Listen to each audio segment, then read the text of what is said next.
Welcome to Leading with Empathy and Allyship, where we have deep, real conversations to build empathy for one another and to take action to be more inclusive and to lead the change in our workplaces and communities.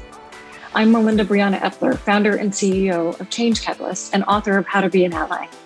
I'm a diversity, equity, and inclusion speaker, advocate, and advisor. You can learn more about my work and sign up to join us for a live recording at ally.cc. All right, let's dive in. Well, hello, everyone. I'm your host, Melinda Epler, the founder and CEO of Change Catalyst, with Ulysses Smith, head of diversity, inclusion, and belonging at Blend.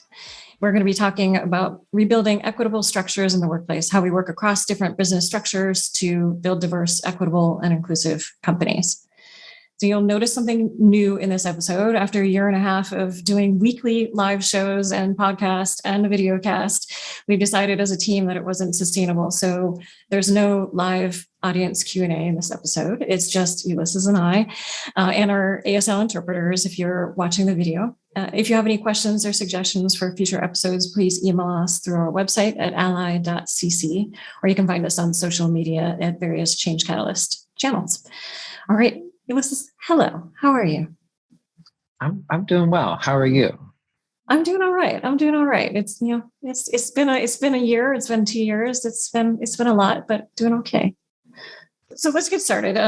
Can you talk about your story, where you grew up, how you came to do the work that you do today, and why did you end up where you are now? Yeah.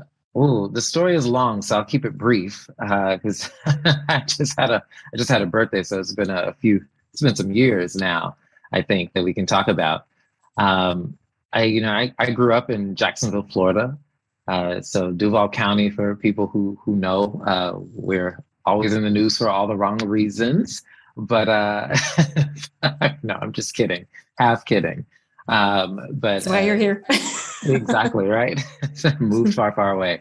But I ended up, I grew up with my parents were divorced when I was very young. So I grew up with my mother and my two sisters. I'm the middle child. So I'm sure that explains a lot of things. Of course, some psychologists would agree somewhere.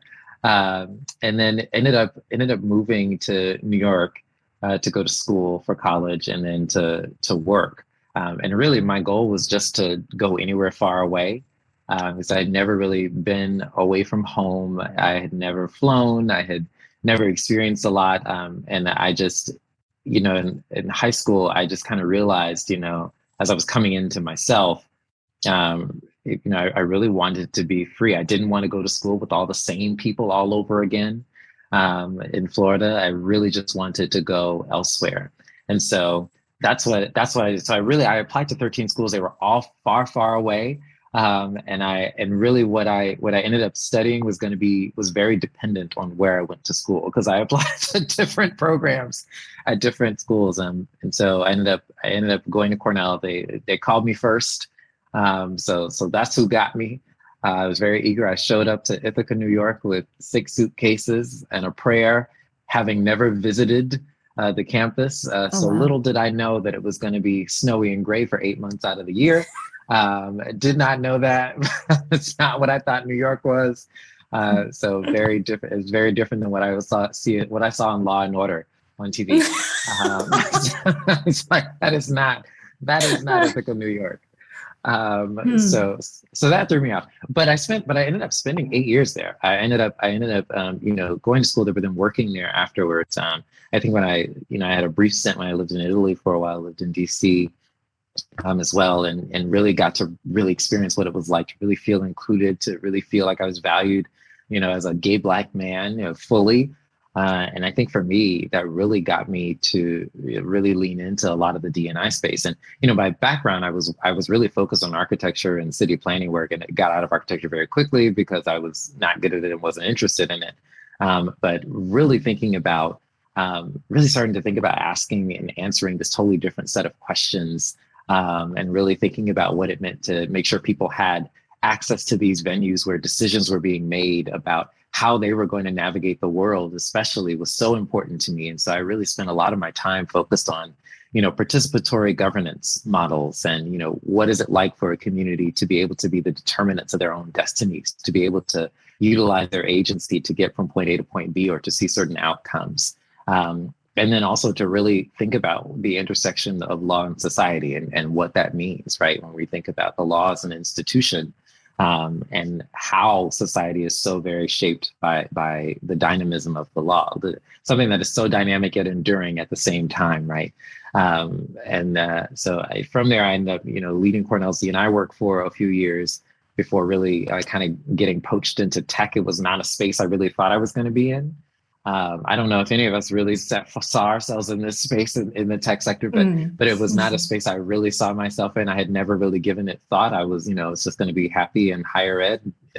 I won't say happy, but in higher ed and not in the cold, I guess. But when opportunities really presented themselves, I kind of took that on to come out here and really experience that. So I got the opportunity to first consult with a few companies through my own private firm and really get a taste of what it was like to be out here, and ended up getting an offer from a startup I couldn't really refuse at the time. That was really good before kind of getting poached into Blend and being able to apply that here. And honestly, it's been an interesting kind of ride to watch. To go from standing on the outside, kind of doing D&I work, but in very different industries. When you government and higher ed, it's very different. We've been doing it a lot longer, mostly born out of compliance. But to be able to see what success looks like, and to see the level of just the input, the sheer number of inputs that really go into making those structures successful, and then to come into tech. In an atmosphere where tech really liked to believe it invented DEI as a practice. That's a good point. It's just I was like, I really think that they just came up with this. Well, there's a lot of reinventing the wheels, I think, as a result of that, right? Yeah, exactly. That's what we saw when we first came into tech and really worked to change it. Is so much people kind of coming anew to this and thinking that they were the first ones to it, and as a result, kind of not seeing the legacy of the work that has already been done, the foundations that have already been done, and build upon them. Yeah, I mean, you're right onto it. And I think for me, it's just like, why continue to replicate the same things that we know have not yielded results? And that's really been, honestly, I think that's been the crux of my time at Blend. It's just, I've been so hellbent on building something that doesn't look like anywhere else in tech, and really applying these principles in a way that really applies this to every core function of the business itself, right? And move people from kind of the theoretical to the practical side of this. What does practical application of DEI look like in HR? What does it look like in sales? What does it look like in engineering, product and design? Beyond just kind of the typical like product inclusion or thinking about recruiting and ERGs. Like, all those things are great and very valuable, and we should be doing them. They should be the norm by now. What else are we doing? Right. And I think that's really been kind of what my time has been. So this has been a long journey. I'd say it's not over yet, but I'm certainly ready for a nap. I can tell you that. Well, I want to dive into each of those business aspects that you talked about. But at first, when so many people, when they first get to a company, are just kind of, there's so much to do. There's so many places to start. Where did you start? How did you get there to that point of realizing that's what you needed to do first? It's assessment is always where I start. I think it's a mistake to come into orgs and start to put into place the things that you see all the other orgs doing in the industry, just because you see all the other orgs in an industry doing them. Because those things might not be right for this organization, or the structure of the organization might not be able to support XYZ thing or XYZ initiative. And also, I didn't know anybody, right? I didn't know anybody coming into this organization. So it really behooved me to take some time and listen first, both to understanding kind of the qualitative experiences that people were having and where the organization was at that time, but also doing a lot of the kind of hard assessments around, data, to understand what had historic talent pipelines looked like, what were performance management processes, what had they yielded, what had practices yielded broadly at the organization. Who was our current workforce? Because I didn't know, right? Who was here? Did we even have a mechanism for understanding that? and understanding who was here. Had anybody done that before? And so that was a little different. So there actually had been somebody in a similar role before I got to Blend, who was there for about 6 months doing some of this work. And, I believe they had built out a couple of employee resource groups and, had done, typical stuff. I've done, an unconscious bias workshop or one or two or the other, but there wasn't much in the way of strategy. There wasn't much in the way of an articulated vision or a set of values or really defining what this work meant to the organization, not just as a on the programmatic side as a program, but as a function, like defining it as a business function and what were the desired outcomes if we thought about this. I think what we talked about when we first did sponsored for tech inclusion as Blend, we talked about being a generational organization and what those aspirational beliefs were and why we articulated those items. So none of that was in place. And so it's really important that the assessment had to be done first before we could get to a point of then starting to really articulate and understand, with the vision of leadership, where do we want to be? And what type of organization did we want to be? How did this align with our mission? And then what were the actual things we were going to do to make sure that our behaviors aligned with the things that we espoused as a company? So that took some time. That definitely took some time, but not too long. I didn't have that much long to do that, or that much time to do that. So they were very, very. If you know folks at Blend, people are very anxious to get started on things very quickly and to move and make an impact very quickly. So, there was not a lot of time for napping as I would have liked. But we did. I think we articulated a vision that I think really resonated with folks internally and many folks externally as well.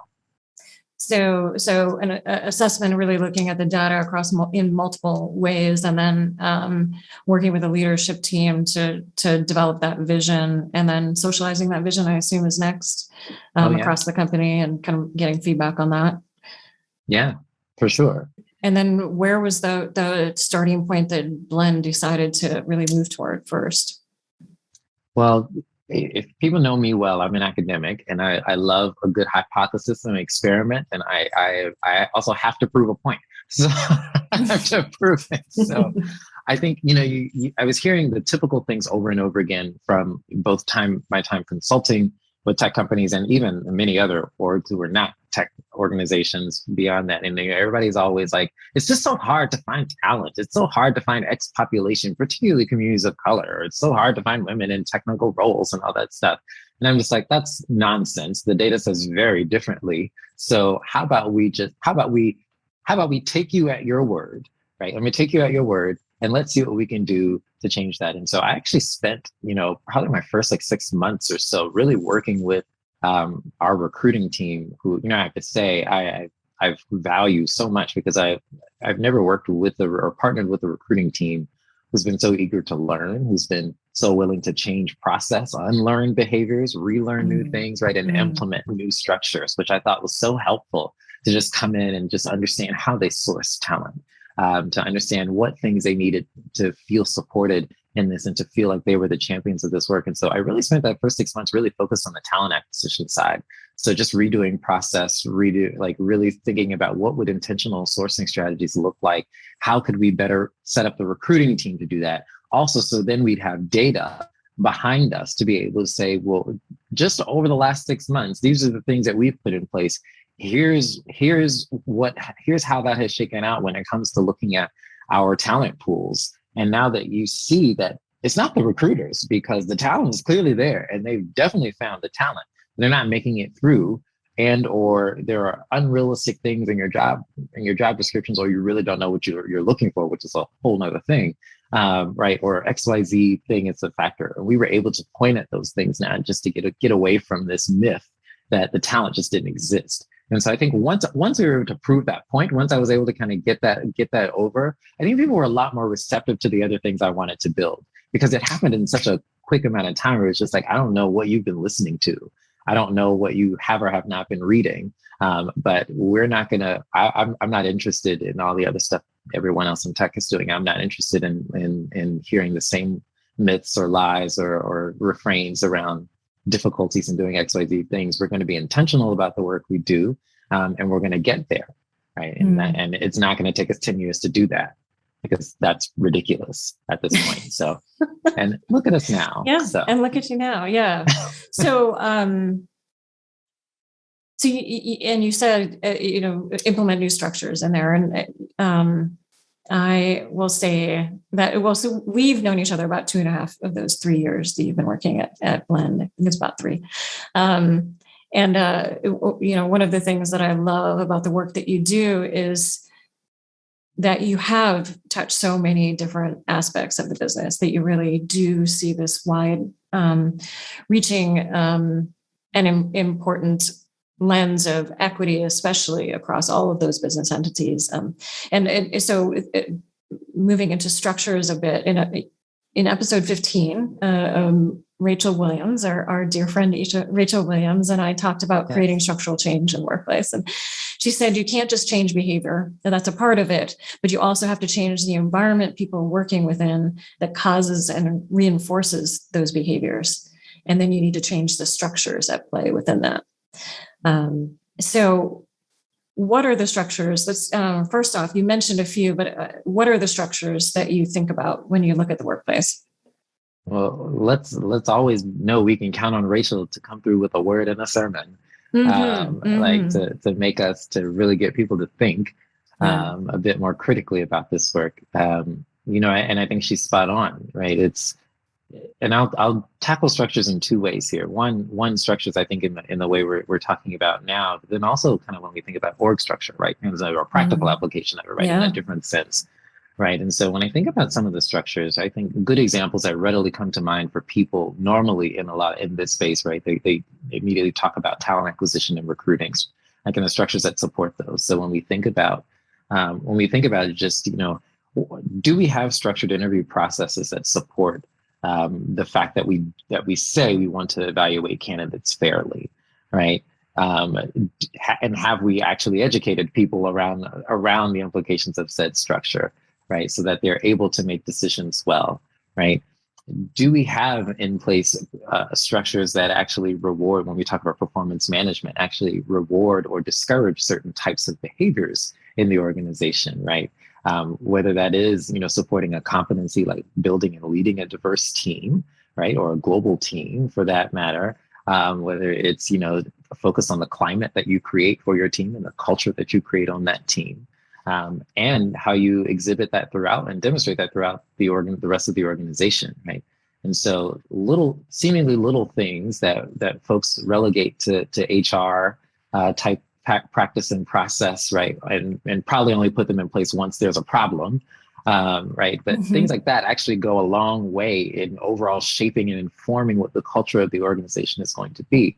Because once you put a structure in place, right, structures live on for a long time, right? Especially if they're done well, but they become so deeply ingrained into the way an organization functions, which is why it's very difficult as D&I practitioners more often than not to come into really established organizations with really established structures, because oftentimes you're put in a position where you are challenging these long-standing structures that you had no part in building, right? And trying to get people to focus on not only the outcomes of their existing structures, but also to think about what could be if they did change the inputs, right, of said structure, or just totally redid the structure overall and got rid of it, right? Sometimes it's desirable, it's more desirable, right? But it's little things dismantling like that structure, rebuilding that structure. Yeah. Yes. And sometimes that's brick by brick, and sometimes it's I can just bust down the whole wall, right? But it just depends on your agency in the organization, which actually takes me to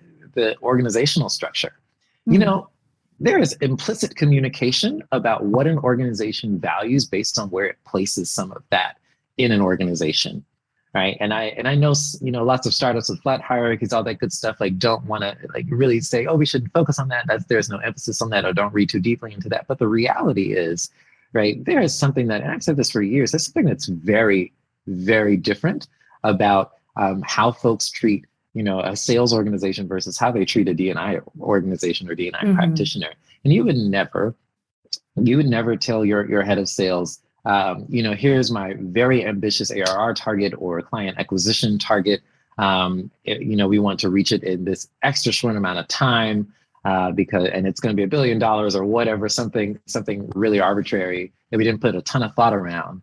But that's what we want to do. And we're going to bring you, sales leader, in. We're going to give you no team. We're not going to resource you very well. We're going to put you in this corner. You're actually not going to report to me as your CEO. You're actually going to report maybe 3 levels down to somebody else that probably doesn't make sense. So, matter of fact, let me just have you report into a head of Eng, right? Because that seems to make sense. And then, let me know when you get there. Let me know when you get that goal, right? And if you don't, then we're going to come down and say, well, we tried. We hired a head of sales. I don't know why we didn't get that goal or that target. You would never do that to your sales organization, but we do that to D&I practitioners all the time. And that's why I've been so adamant especially over the last few years, about I will not be in HR. And it has nothing to do with HR as a practice. I think tech organizations do a terrible job at investing in their people practices and their people functions early on, right? And they treat HR as if it's this thing that anybody can do, as opposed to really valuing the folks who are HR practitioners for the subject matter expertise that they bring, right? And so hear me when I say this is no shade to HR practitioners at all, right? It's just, it becomes that much more challenging for folks to take us as D&I practitioners seriously if the only lens through which people can see us is through HR work. And that's their only interaction. And so it's really important to me that, and still it was and still is, that I be positioned in the organization where the structure within which I operate supports the work that I'm actually doing and supports the outcomes that we're looking to achieve, right? And so being on a team who's responsible for setting goals at the organization and for assessing the organization's progress against those goals is very, very different, right? And who's a team who has its hands in at literally every project across the organization and major strategic initiative. It's very different than sitting in HR, right? It's very different than sitting on a people operations team, right? And so being able to have some visibility into what the product development process looks like and what the roadmap looks like and why we might be taking on things really says a lot. It also communicates to the rest of the organization how we are prioritizing DEI work, and makes it easier when it comes time for Ulysses to have to make certain decisions or to push certain things. Because what people forget is that more often than not in DEI work, especially if you're in a position where you don't have a team, or you're seated differently, you often are not the one making a lot of the final decisions. It's a lot of leading with influence. And if the organizational support structure is not such that you're able to be positioned to have influence, whether it's some positional influence or authority, versus necessarily the actual power to do something right, that makes a difference. That can make or break a lot of your success. So yeah, I agree that it would be great to challenge and dismantle many structures and to change them, and the org structures in place have to support that in order to get to those outcomes. Yeah, absolutely.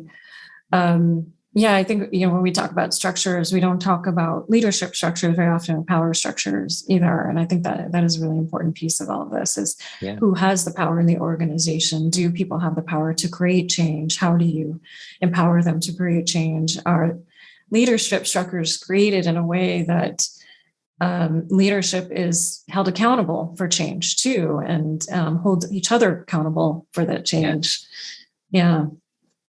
Yes, I think that's the piece that we miss often. Like, what is the right accountability structure? Which is why assessment is so important in the beginning, because you've got to understand what's there.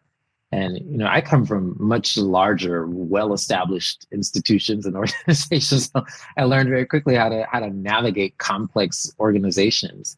But everything that works in well-established orgs does not work in kind of startup environment type of thing that is always changing and moving so quickly, while still preserving some of the same problematic structures, which should be a talent in and of itself. But it's like, how do you change everything else so quickly, but you don't change a lot of these structures that we know are problematic. Like, we know, we see the yields, we see the outcomes, and we choose to preserve them. We choose to preserve referral systems and all those things. Like, there's just so many things that we could change if we actually chose to. And I think in tech, especially, the one of the big issues is that we look to the Googles, the Facebooks, the big companies, and hire so many people into startups from those companies as well, and that becomes the kind of tech norm that people bring into startups too, and it doesn't always work in a startup space, and usually doesn't work in a startup space, and there isn't that questioning of what should work here. It's the assumption that it does work because Google is Google or Facebook is Facebook. Yeah. And, well, I won't say that. That's all we'll say there. So, something else, I think there's a few more structures. One or business entities that I think are important to address a little bit here is one is the marketing and sales, because that is your storytelling, and that is kind of how you tell your story of the company that is, and to acquire more talent and so on. It makes a difference internally and externally. What do you think about when you think about marketing and sales? Yeah, I think marketing for sure is around how we are telling stories, and how we choose to what materials do we create, right, to actually reach certain audiences. Mm-hmm. And I think that's something that's pretty critical. I've watched over the last year and a half or so. I don't know if everybody else has been paying attention, just the sheer number of Black folks who all of a sudden have now started appearing in the advertisements for major brands, right? Or we've seen major name changes of certain brands that have been problematic for years. Mm-hmm. But it's just like you have such potential to alienate entire customer segments and markets because of how you communicate certain things about your organization. And that's so critical, right? We know, particularly, I'll use Melinda as an example here because we do a lot of work with banks, right? And we know banks, especially post 2008, but well before that, really had a deficit of trust in communities of color, right? And still do in many respects. And to see a lot of the intentional work they've been doing now around a lot of how they're marketing certain loan products, particularly steering communities of color away from things like only Black folks and Black and Latinx folks can get FHA loans, and that's the only loan product you'll get. You'll never be ready for a typical conventional 30-year mortgage or anything like that. And being able to now show people that those products are available to them, and they don't have to just go to the check cash in place or seek other predatory practices. When people see themselves represented in your product, when they see that it's possible that people like them can actually be successful there, that goes a long way. So marketing plays a big role. On the sales side, this is something I as much as tech loves data, it's so odd to me that we don't actually really like to ask this question of who are our customers, like really? Mm. Right? Not just what do they like type of things, right? And how are we like scraping the internet and their traffic to like find things, which Blend does not do, because that's not the type of company we are. But it's like, it's really thinking about, in our case, we have to realize that there were literally exactly 0 minority depository institutions in our customer portfolio. And so you're gonna tell me that even if we look at a mid-market range, right, and look at this kind of assets under management threshold, that the 150 financial institutions that account for $250 billion, right, in assets under management, not one of them were worthy enough to be a customer of Blend. Not one of them were worth our time in doing outreach and engagement, or did we just never ask the question about who our customers were? We were so laser focused on the big banks, right? The big brands, and that's great, right? That certainly helps, and that's we're still reaching people.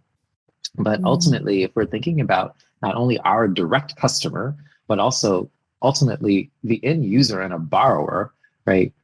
We know NDIs and community development financial institutions have an outsized impact on communities of color, right? Because that's where they're located, right? And that's where we should be focusing. Yeah, let me just take a moment and maybe you can. We didn't really talk about what Blend does, so I think that would be good for everybody to just have a basic understanding of what Blend does, so that they and NDIs too. So if you could do that real quick. Yeah, it's that's always helpful. Again, to make sure everybody knows, we are not a smoothie or a cannabis company, as I had to explain to the college students a little earlier this morning. That's not what we do. Sorry. I know that throws people off. We are a white label software platform who specializes in the mortgage process, digitizing the mortgage process. That's our core product. But we've also branched out into other parts of not only the homeownership journey, but looking into consumer banking overall. So if you apply for a loan online through one of your big banks like Wells Fargo or US Bank or Navy Federal, who happen to be our biggest customers, right? You're using Blend software to do that. So we are not a lender, right? We don't do that at all. We simply help financial institutions deliver their services in a more accessible, simple, and transparent way, right, for a borrower to be able to navigate that process. So our entire mission is creating this open and accessible consumer banking ecosystem. So it doesn't matter if you're applying for a home or a mortgage or a credit card or a personal loan or something like that, right? You'll be able to use Blend to get through that experience a lot easier. And the whole premise is you don't have to take multiple days off of work to fax things here, there, and yonder. You don't have to, as we've seen, as the data has shown, like be subject to, sometimes overt acts of discrimination, right? For folks who go into physical brick and mortar bank branches, right? We've seen that in history, right? And you can also access these services from your mobile device, right? So many folks, especially, many low to moderate income households actually don't possess a desktop computer.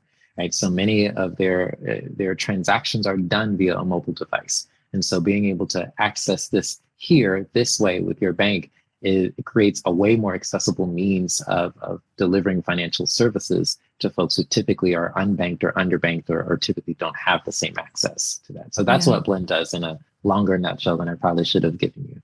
No, that's good. I mean, that leads me to my next question around product and how you really use the lens of diversity, equity, and inclusion in product design and development, and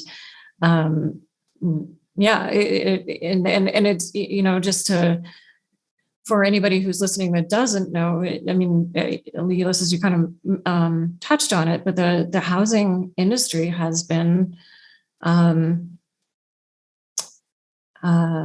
very discriminatory, I would say, politely.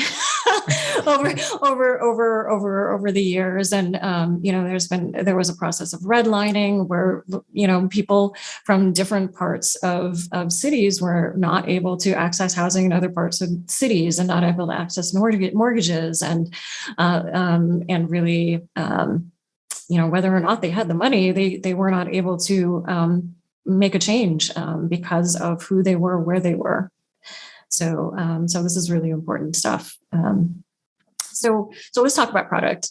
How are you thinking about and impacting consumer and end user products with a DEI lens? Yeah, and that history of housing is so important to understand as a foundation of what we're doing and how we apply kind of these principles around DEI to the actual product itself, because it's not just redlining. It's also, when we think about there have been many, even in recent years, right? In the news a lot, the kind of seeing the trend of certain real estate agents, right? Still kind of gently nudging communities of color to or borrowers of color to certain neighborhoods, right, where they think they might fit in a bit more. Or we've seen kind of disparities because of what we've long known as appraisal bias, right, where we've seen even the valuation of various, or the appraisal value of homes be consistently less for Black and brown folks than they are for their white counterparts. And so there's so many other aspects of the homeownership journey where Blend has an opportunity to really plug in and standardize, right, and create a means that is, again, simple, transparent, right, very transparent and accessible to people. And so I like to make a distinction when I talk about the engineering, product, and design, kind of between product inclusion and then what we might think of at Blend, or how we define at Blend, kind of product equity and enablement. Because product inclusion, many companies are now starting to really focus on product inclusion a bit more. And product inclusion is really when we start thinking about the actual design of the product itself, right? When we start thinking about or diving into, you have a lot of folks who really specialize in accessibility, right, for people with disabilities, right? That's something that's very specific, right, and targeted. That's a specialized area. It also might have to do with inclusive design principles, right, versus universal design principles, right? And our design team actually very recently did an entire exercise with Antonia, actually, where they were able to really kind of talk through and come up with very new principles on how they approach design, both in terms of illustration and photography.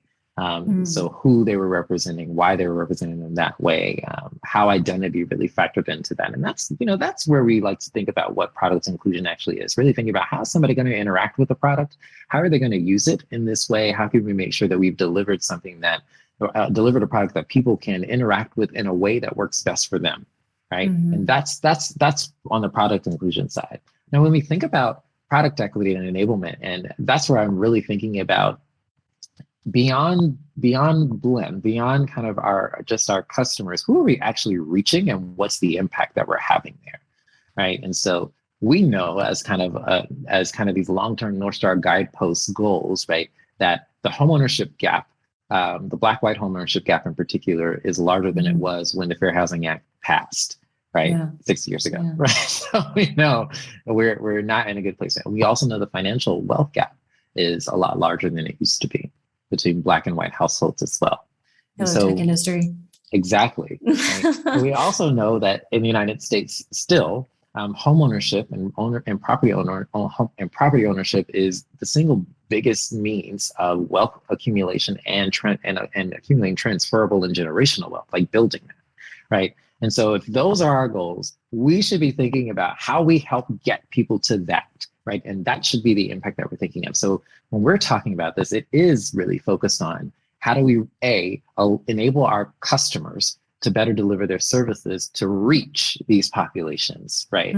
First, because if folks don't have access to financial services and only know the payday loans and the check cashing places on the corner next to the hair store, right, or next to the gas station, right? If that's all people know, then they're never going anywhere. If people are still stashing money in the mattress, under the mattress, right, or in a can somewhere instead of using a bank and being able to invest and to know what opportunities are available to you, you're already stymied a bit, right? And so how do we help deliver that? How do we help think about what features we can build into the product that will drive more equitable outcomes for borrowers? And so that's a very different set of questions to ask than just thinking about, how do we build a product that people can interact with, right? Very different things. And so when we think about that product equity piece, it's starting to think about, okay, for Blend, it's how do we think about small business lending and enabling that and supporting that through the platform if we know that minority depository institutions are the single biggest kind of funders of Black and brown entrepreneurs, because they're often denied these opportunities from bigger banks, right? So how can we make sure venture capital? Exactly. Let's unpack that. How do we get in there? Less than 2% venture capital goes to Black founders. Just setting that out there. And that I hope people really hold on to that, because that's something that should be alarming for all of us. Absolutely alarming.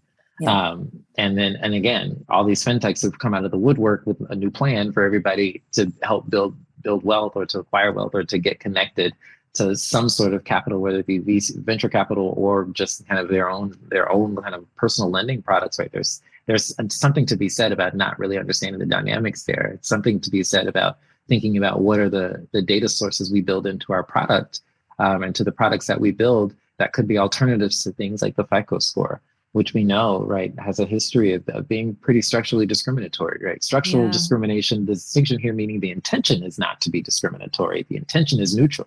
The intention is to create some set of standards that can be applied to everybody, so that we can evaluate people fairly. But when the end result is still the same, because remember that homeownership gap I talked about is still the same, right? Then something's intention not right. Is not aligning with impact. That sounds familiar across diversity, equity, and inclusion, from microaggressions, the little things, to the macroaggressions that we're talking about today. Absolutely. Absolutely. Yeah. So it's just, that's how we think about just kind of applying that to the product we actually build, right? And it could be home buyer education built into the product, because that leads to different outcomes. It could be building in kind of rental payments. It could be, I mean, there's so many. Localizing language support, right, is a big thing, right? So borrowers can actually access their loan documents in a language they can understand. It's already a complicated enough process, right? And so, but we have to not only partner with our bank customers to do that, but it has to be our industry partners as well as regulatory agencies, right? Who, you know, more or less really get to dictate and provide guidance around what we can build and what can be used. We can build what we want to all day, but whether or not somebody can use it is a different question, right? So those are the questions we think about.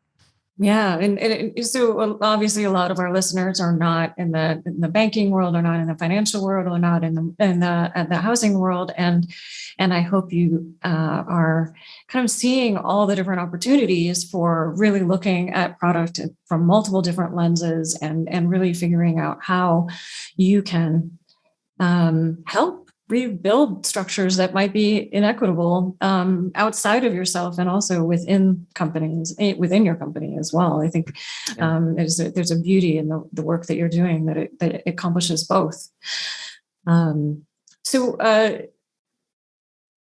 So you and Nima, Blend's CEO, seem to have a pretty close working relationship. The two of you have appeared multiple times at Tech Inclusion and our events, our conferences and events, and you've clearly had an influence on him.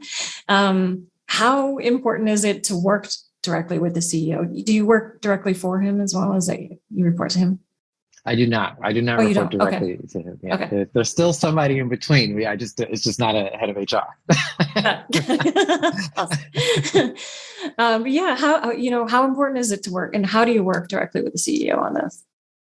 Nima is somebody I don't see a lot. I don't want anybody to get the impression that we talk every week or every day or things like that, because that's not the case. And it's not necessarily a bad thing either. Especially over this last week, he's been very focused on, an acquisition and taking public. So a lot happening. So it's been very busy, very focused. But I think, he was really a big reason why I joined the organization. Because you don't really get in an interview process a lot of direct communication from a CEO who really is interested in focusing on the impact that the product can have. And for him, and I know he's talked about his story on the Tech Inclusion stage a couple times, but this work the experience is personal to him. And it's one thing for people to have a somewhat negative experience when they go through a certain process and want to fix it and make it easier. But it's a very different thing when that problem is personal because your parents were involved, right? And it's because you're really talking about somebody's long-term livelihood, right? That hits different, right? It just hits very differently, right? Yeah. And so I think he as a leader, he's just so principled to me. And I've enjoyed watching his personal growth. I've enjoyed kind of watching him, especially over the last year and a half, I think, when, some of the data started coming out around really when people really started caring about quantifying inequity in housing and financial services and banking overall, really started looking at that and paying attention. I think that swayed him. So I don't think I've had the biggest influence on it. I think the data has certainly had that influence, right? I can cite that data. I think that data hits, right? And to see that this is also part of his own story, right? And I think that hits. But I do think, regardless in any organization, the tone that is set from leadership about what the commitment is makes an incredible difference. And him even showing up, right, to participate in those talks and to really give a lot of time and meaning to it and to hold folks accountable for it is how that investment is communicated. So I do think it's valuable and important for folks to have open lines of communication with their leadership at all times to be able to talk about these. It's not just in times of crisis, right? I've been clear with folks that don't engage me only in times of crisis. It's my intention to always be a strategic partner to this leadership team in whatever capacity they need me to be, but not to show up and just when things go wrong, then you want to call on me. That's not the type of relationship that we have. And then that's not the type of relationship I want ever with anybody. So That's not fun. And as much as I know I can pull off my Olivia Pope miracles and fix all the things, right? I love that, but that's that at the end of the day, that's not everything, right? That we can be doing, right? But to be able to inform and say, no, this should probably be on the roadmap, or we should really think about this a bit more intentionally. And also, and not just on the product side, but also even on the side of culture, right? And he's somebody who I've definitely observed is very particular about the, the types of behaviors he'd like to see in an organization, and how to support that. But transparency, especially, is very important to him. And so being able to make sure that, to be able to demonstrate that and to check that, and also to be able, it's funny, a few months ago, we were engaging on Slack, like in a thread, and you're like, let's just hop on a call and talk about this, because it's being able to get on a call with somebody, and especially your leader, and disagree. Right. And substantively disagree and talk through it. And like, this is why this is problematic for me. This is why I'm not liking it. This is how employees are going to feel it and experience it. And to hear his perspective and to understand what was so important to him, and always being able to think through and listen to the concern behind the concern, and hear that of your leadership, to be able to translate that in a way that makes sense for everybody else. And for us to still get to that same shared objective. That's an amazing dynamic. Now, I don't think we do that enough, but we do it, especially, we have been doing it, I think, especially over the last year and a half or so. So along the lines of leadership, when we're creating change, when we're rebuilding structures, what do you need leaders to do? What do we need leaders to do? How do we need leaders to show up and really be there actively? Show up. Show up. I guess I've answered the first part of that. Be there, show up, do it. Yeah, it's like one is showing up, and showing up is not just you giving your time. Yes, so that absolutely. I mean, yes, give your time. Yes, say what needs to be said. But Kalal, who I know you all have interacted with, and Wayne has done some work with the Icon Project as well, right? That Kalal shows up. Kalal, he lives this on his team. What is his role? Kalal is our head of engineering. Yeah, okay. He's our head of engineering, Kalal Das. And he's, somebody who's been a fantastic partner to me and my team, right? To be able to show up and say, I want to build a diverse engineering team. I don't want us to keep harping on experience, because I don't think that's necessary for people to be successful engineers. Let's create an apprenticeship program, and to say, here, 6 heads, let's make it happen, right? That doesn't happen often. You don't find a lot of partners in an organization who are willing to seed their headcount, right, to make sure that they're actively creating opportunities that otherwise might not be there for folks, right? It's also showing up in their own meetings, right? I'm not on the executive team.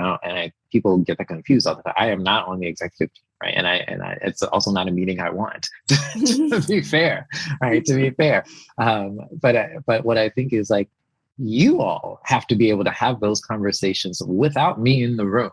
You all have to be, I've given you every tool possible and imaginable. You all have to start applying that in those settings, to start using that lens to talk through some of the challenges that come up right there, and to be able to do that. So it's not just showing up, when it counts to externally or even to employees internally. It's what are you doing, right, to build that culture of accountability within your executive team, because our work, the success of D&I work, hinges on accountability, having the right accountability mechanisms in an organization. And if those things are not there, if that mechanism is not there, our work is not going to be successful. Full stop. It doesn't matter how wonderful Ulysses is, or everybody thinks Ulysses is, or all that, how much everybody wants to hang out with it. That's not going to get us anywhere. Right. What matters is whether or not somebody's being held to account for the results that we actually produce. And Ulysses is actually not the one hiring anybody. Right. I'm not the one hiring anybody. It's you. It's you as the head of Engine. You're the one who's building the team. It's you head of customer success, or it's you head of sales. Right. It's not Ulysses. So you've got to do that. And are you holding your managers, the folks on your team, accountable for the behaviors that they exhibit in that organization? Going back to Rachel's point around the structures, have you put in performance practices and mechanisms that tell people, if you are not creating a culture where people feel like they belong and feel like they can show up and do their best work without reservation, right? then you probably should not be in this people manager role, right? And we need to figure out something else for you, right? That's how I need leaders to show up. That's what I need from an executive team, right? Not just wearing the shirt and showing up to an event every night. That's not that helpful. Yeah. So we only have a couple more minutes. I want to first just I have two questions in one. Two questions in one. Two question answers. Two questions asked at once. Okay. So you almost 3 years you've been at Blend. The first question is what do you feel you've accomplished in that time? And the second piece of it is what structures are really on your mind that you want to tackle moving forward? I am most proud. I've proved my point. I proved my point insofar as I proved my point that we can DEI functions can be actual business functions, and they don't have to be in HR. They can be successful outside of there, and they can be revenue building partners. They can have outsized influence on engineering, product, and design, and ultimately end outcomes within a respective ecosystem. So I feel like if nothing else, I am very proud of what I've built and the team that I've built here and what we've been able to accomplish as a result of that thinking, that way of thinking. I think when I think about the future, Blend is at an interesting juncture where, we acquired a company that was twice our size, and overnight we went from 800 people to just under 2,000. Wow. And then the next week went public. And that, I know, that's no small things. It's been a long year, so I want this nap. But this takes us to a place where there's a lot more at stake. And there's a lot of maturation that has to happen for us as an organization, now with, more stakeholders on the public side who are really, taking a look at who Blend is and what we're doing, but also thinking about how we think about the outcomes we want to see in the ecosystem and what long-term planning looks like. And to that end, it's really the accountability mechanism. And our current accountability mechanisms and how I've conceptualized our strategy is probably not going to be the most appropriate for this next chapter for Blend. And so it's the question of what is the right structure moving forward? How do we maintain that commitment and still demonstrate it in a way that's authentic and sincere, right? And that still yields results and outcomes. And how do we keep all of our executive leadership involved, and even mid managers and the folks in that realm as engaged in this as we scale and grow, right? And that's and welcome an entirely separate organization, right? That's a big challenge, right? And so I think that's the thing that keeps me up at night. It's bothered me the most over the last couple months as I've really had to sit down and reflect on what's next. And what does next look like, especially in this period where I think every company is really thinking through redefining what D&I looks like as a practice to them and beyond. So that's, now what keeps me up late. Now you know what I cry about every now and again when I don't feel like I have an answer. So, well, Ulysses, thank you. Thank you for this, I think, really deep, rich discussion. And I hope you take your nap. Have a little time for a nap. Take your rest. And thank you. And thank you for welcoming me here. And congratulations again on the book. Exciting, always. Yeah. And for everybody listening, question to you is, what structures will you work to change in your workplace? What will you do today? What will you do tomorrow to really move that change forward? Thanks, everybody, for listening. To learn more about this episode's topic, visit ally.cc. Allyship is a journey. It's a journey of self-exploration, learning, unlearning, healing, and taking consistent action. And the more we take action, the more we grow as leaders and transform our communities. So what action will you take today? Please share your actions and learning with us by emailing podcast@changecatalyst.co or on social media, because we'd love to hear from you. And thank you for listening. Please subscribe to the podcast and the YouTube channel and share this. Let's keep building allies around the world. Leading with Empathy and Allyship is an original show by Change Catalyst, where we build inclusive innovation through training, consulting, and events. Thank you to my team, Juliet Roy and Be Your Change Media, Renzo Santos, Araya April, Christina Swindlehurst-Chan, and Emily Moss. Appreciate you listening to our show and taking action as an ally. See you next week.